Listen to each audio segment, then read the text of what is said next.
the buzzer went, the streamers came out of the stands, the guys came off the bench, the fans to their feet, Neil, from blue line to blue line, you know, you go celebrate with the goalie. It was so loud in there, it was silence. It was like that. Like white noise. You get to the blue line and it's like, It is a 25-year anniversary of the 1997 Detroit Red Wings winning the Stanley Cup as they finally broke through and got the win. And, this guy over to the left of me, as we get a look at that squad, played certainly a big key in that. You see he's playing around with the bobbleheads. I was going to show the cup right there. Yeah. But then I was see the cups on here, but there it is. You got it. But no, that's a different cup year because that's the wrong jersey. That's the wrong jersey, right? We'll have to talk about that. You get them confused when you have four of them. When that 25-year anniversary comes around, I'll show that one. Okay. Sorry. There you go. Yes, today, 25-year anniversary, first cup that we won in 1997, first time in 42 years, obviously. Fortunate enough to score the cup clincher and the only time I beat one guy one-on-one my whole career. But what a day.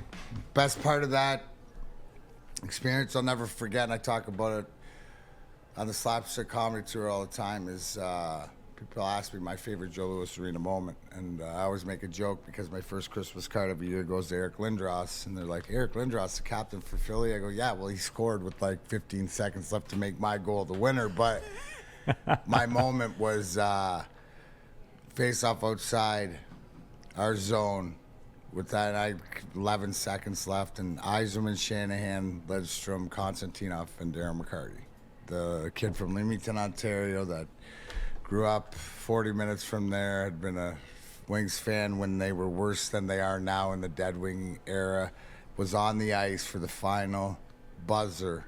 And I remember because Stevie won the draw, and I was the furthest away. I was in the neutral zone. But when the buzzer went and the streamers came out of the stands, the guys came off the bench, the fans to their feet, Neil, from blue line to blue line, you know, you go celebrate with the goalie. It was so loud in there, it was silence. It was like that.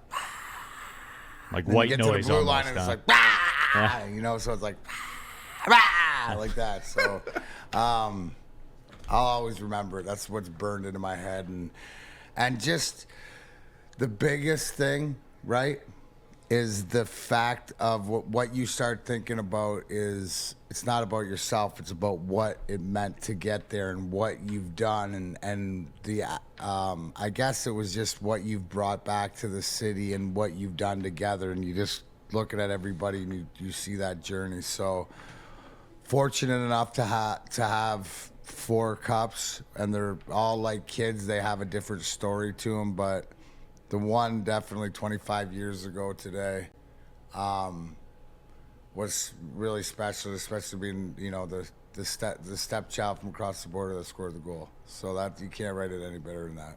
Tammy Chin says, I remember all the flags on the cars in '97, all the car horns going off. In our YouTube channel right now, the picture of Sergei Fedorov with the cup over his head, with the fans going crazy and everything like that. And that, D-Mac, like, you know, obviously, because you meet the people and you've heard a million stories, and, you know, I'm sure people have met you and cried about it and all that kind of stuff.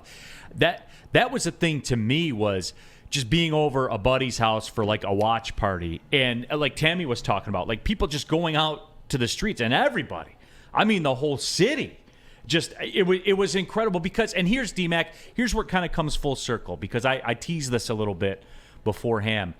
I owe you an apology, that team an apology, because as I lived and died with the Red Wings through when I was a little kid, through the late 80s, through the 90s, because it was a big deal when the games were on Channel 50. Like, right. it was you didn't get, it's not like it is now. My kids don't know, hey, turn the game on. Doesn't matter what game it is anywhere in the world. Just turn the game on.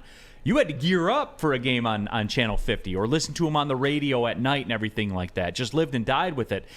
And for the organization that came from the Dead Wings to being in the Campbell Conference the Campbell Conference Finals, making basically the semifinals, running into Edmonton, right, with one of the greatest hockey dynasties of all time, and obviously not being able to get their way through that. And then you fast forward into the heartbreak of what happened against New Jersey, the San Jose Sharks series, all that stuff that went. You were there. I, as a fan, and this is where, you and I have known each other almost a decade, worked together, all that stuff. I owe you an apology, D-Mac, because I didn't think you guys were going to be able to do it. In my heart, I don't know if I was too hurt, from living and dying with it and being emotionally all in to thinking, Jesus Christ, this is just never going to happen. The New Jersey one broke me.